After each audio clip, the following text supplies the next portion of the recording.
వివాదాస్పదంగా మారిన కంచగచ్చిబౌలి భూముల్లో చెట్ల కొట్టివేతపై సుప్రీంకోర్టు స్టే విధించింది. తదుపరి ఆదేశాలు ఇచ్చే వరకు చెట్లు నరికివేయొద్దని, భూముల్లో ఎలాంటి పనులు చేపట్టొద్దని ప్రభుత్వాన్ని ఆదేశించింది. హైకోర్టు రిజిస్ట్రార్ పంపిన మధ్యంతర నివేదికపై విచారణ సందర్భంగా సుప్రీంకోర్టు కీలక వ్యాఖ్యలు చేసింది. ఇది చాలా సీరియస్ విషయం, చట్టాన్ని మీరు ఎలా చేతిలోకి తీసుకుంటారు అని సిఎస్ పై ఆగ్రహం వ్యక్తం చేస్తూ ప్రతివాదిగా చేర్చింది.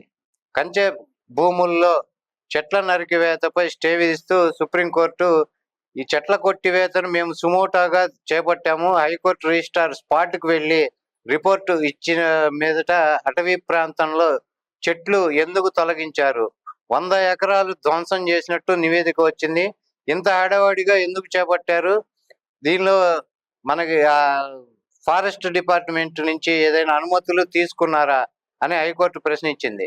తదుపరి ఆదేశాలు ఇచ్చే వరకు ఆ భూముల జోలికి వెళ్ళొద్దని తెలంగాణ ప్రభుత్వాన్ని ఆదేశించడం జరిగింది.